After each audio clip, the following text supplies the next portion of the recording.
For 5 straight days in early September, rain poured over northeastern Pennsylvania. What would happen next would leave an indelible mark in the history of our area. I went onto the Weather Channel website and there was a video of Jim Cantori coming down Warren Street, which is where my mom's house is and where the church is, in a boat. And it's never good when Jim Cantori's in your town in the middle of something. First reaction when we found out the community was going to be flooded was shock, especially when we knew how much devastation there would be.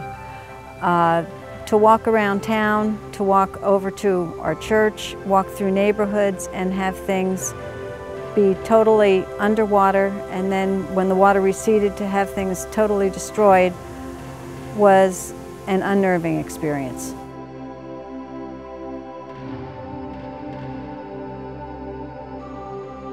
We were at my mother's house that's close to the Presbyterian church, actually closer to the river. She was 93 at that point. We had the Weather Channel on, and then we switched to the local news. And we talked with Mom and said, Mom, I think you need to pack and come with us. So Mom packed, my wife helped her, and I started moving things out of the cellar, which was a good move on my part as it just kept coming. And filled the house up to the first floor, 2 feet into the first floor. The one morning we had such a rough morning, and we were trying to get so much stuff moved, and I'm trying to move it with my 14 and my 14-year-old daughter and my 16-year-old niece, and we were exhausted and sitting on the porch just in sheer exhaustion, and someone from, I think it was the Methodist church, came with a wagon of sandwiches and water, and I just cried. I just burst into tears because I couldn't believe that we didn't even know these people and they brought us water. My wife was terrific because we generally, both of us were retired at the time, and we liked to just pick up and go. And that changed our life quite a bit, but I realized it wasn't going to be forever. So my wife did her part by pitching in, providing lunches for the workers when they came. And of course, she had a continuous job of keeping my clothes clean because every day I'd come home. In fact, I wouldn't even come home in the clothes that I work in. I'd take a set of clothes to the church, a clean set, change, and then when I came home, I'd throw those dirty, muddy clothes in a muck bucket outside, wash them out, and hang them out before she even put them in the washer. From the very beginning, the Presbytery, both colleagues and members of neighboring congregations were here to help physically. The Presbytery and our general presbyter were instrumental in getting some folks from Presbyterian Disaster Assistance to come and talk to us about what to expect in the rehabilitation process. We were able to receive a $10,000 grant from PDA towards our cleanup, and we also received a Frank Clark grant from the Synod of the Trinity, also, which helped us with the cleanup. Who needed help? What were the situations out there? And we really looked at a couple of criteria.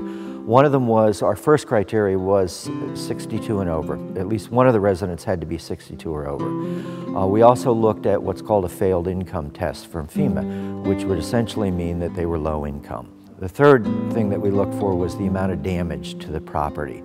So we took those and we started making calls. We made literally hundreds of calls to people who had qualified for FEMA assistance to find out who needed what.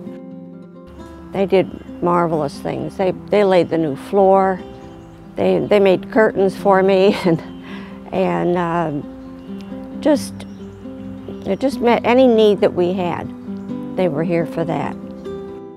One of our groups built a workshop for the husband in the basement so that he could work, and he went down to see it the first time and he was in tears. It was better than he had ever imagined.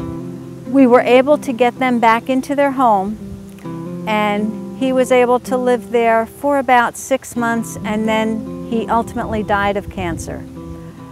But he went telling everyone in town, the Presbyterians put me back into my home, and he just would pray with us every day and was just truly, he just kept telling everyone he was blessed. The heartfelt aid that was given, because, I mean, also advice on how to deal with things. You know, not only the hands-on things, which is invaluable, you know, but they did great work. I think part of what we need to do is part of the mission, in addition to the physical aspect of it, it's the connection with the people that were affected by the disasters. And I think that by sitting and listening to them, it's a ministry just to give them an opportunity to say some things, express their appreciation, but it's a way that we share the love of Christ with them by listening. And reassuring them that there is always hope.